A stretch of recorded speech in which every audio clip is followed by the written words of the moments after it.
like big butts and I cannot lie. It was a few months ago when we spoke to Spud Ely, a British photojournalist who managed to bring a souvenir home from the Iraq War. It was kind of funny, if you remember the interview. It was a big chunk of the bronze statue, the infamous statue of Saddam Hussein that was toppled around the time we thought it was mission accomplished, but not quite.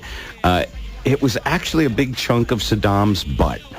It was funny, and he had the presence of mind to grab the piece of scrap metal that was part of the butt of the statue and bring it home. He planned on selling the piece and giving the money to charity, but guess what? There's a little bit of a wrinkle in that plan. The media got a hold of his story, those evil media, whoever they are, and the word of his plan got back to the Iraqi government, and in fact, there is someone in the Iraqi government with the title, is that a fake title you made up, Nigel, or is that a real title? No, who's this, Bob?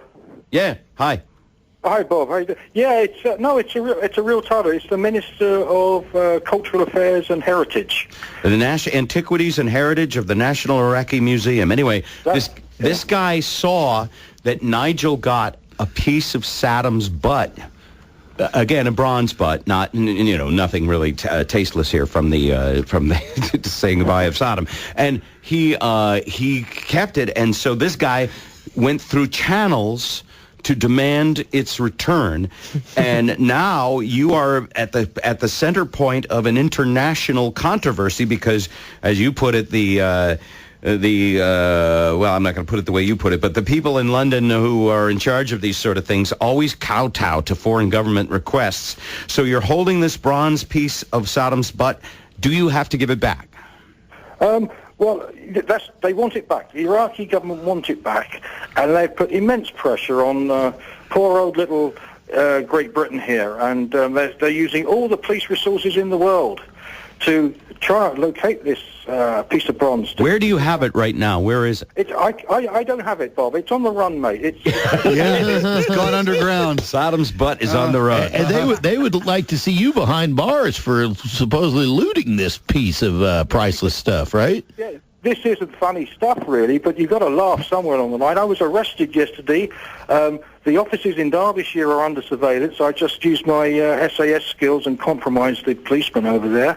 And I'm on bail for next week. I mean, this is just utterly ridiculous.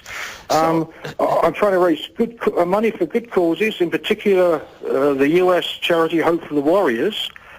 And all they want to do is suppress me. Well, why wouldn't the Iraqi government, with all that oil, just buy it from you and give the money to charity? Have you offered them that option?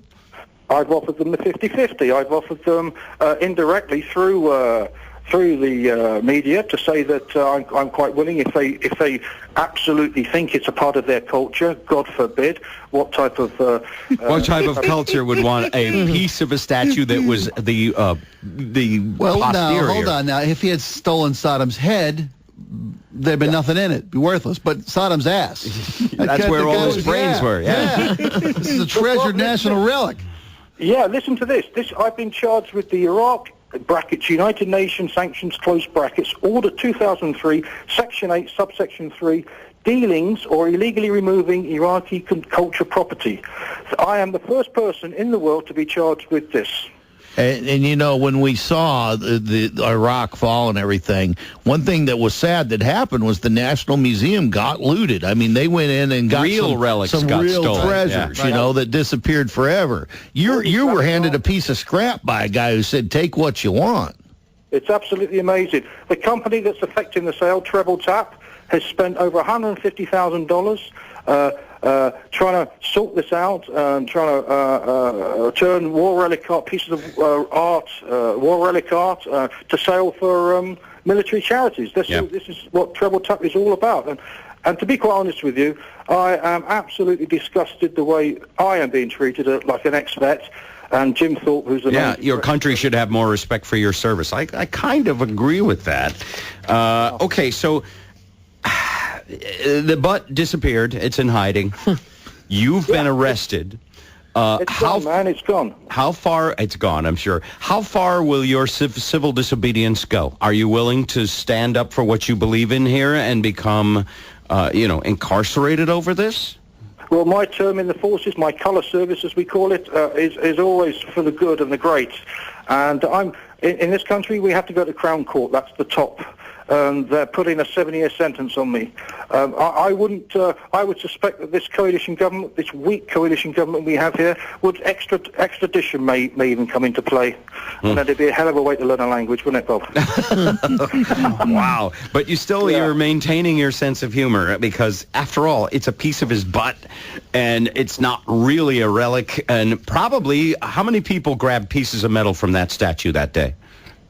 Well, I mean, they didn't grab the big butt, but... No, all right, yes, yours is more valuable. You got the prize, that's for sure. He's still trying to boost the value. But a lot of people grabbed metal that day, right? Yeah. No one's going after them. You're trying to use it to raise money for a charity, and they come after you. That's all I'm doing for the Royal Centre for Defence Medicine and the Hope for the Warriors in the US. All right. Well, I just hope the Iraqis should turn the other cheek, personally. But I don't think they're going to. That's the line I was looking for, too. All right. Spud, congratulations for your honor and what you're trying to do with it. I do hope it works its way out for you, and we'll keep following the story. Roger that. Thank you very much. Take care. Bye. I totally agree with him. This is ridiculous. Well, and it's only because he made it worth something. Right. I mean, he's the guy. It's for charity. Word got back to Iraq. This guy's got something that's worth £250,000. And if you give it to Iraq, in a week it'll be back up on eBay and they'll sell it to the Golden Casino. What's that? Golden Palace? Golden Palace Casino. Yeah. The one that bought all those crazy. The Ghost Cane. Yeah.